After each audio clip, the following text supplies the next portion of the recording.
Hi dears, welcome to my channel Malayali moment. ഇന്ന് നമ്മൾ easy ആയിട്ടുള്ള ചമ്മന്തിയാണ് കേട്ടോ ഉണ്ടാക്കാൻ പോകുന്നത്.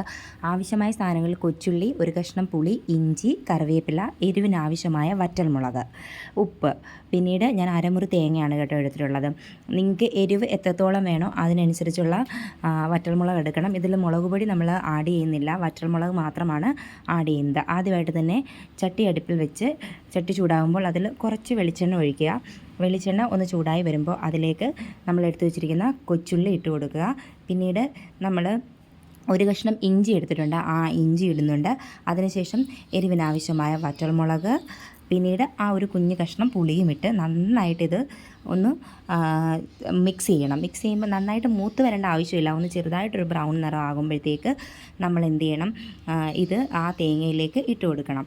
തേങ്ങയിലേക്ക് ഇട്ടതിന് ശേഷം നമ്മളിത് അരയ്ക്കാൻ പോവുകയാണ്. പക്ഷേ ചെറുതായിട്ട് ചൂടൊന്ന് മാറിയതിന് ശേഷം മാത്രമേ അരയ്ക്കാവുള്ളൂ. ഇതിലേക്ക് നമ്മൾ കറിവേപ്പിലയും കൂടെ ആഡ് ചെയ്യുന്നുണ്ട്. പിന്നീട് ആവശ്യമായ ഉപ്പും കൂടെ ഇട്ട് കൊടുക്കുന്നുണ്ട്.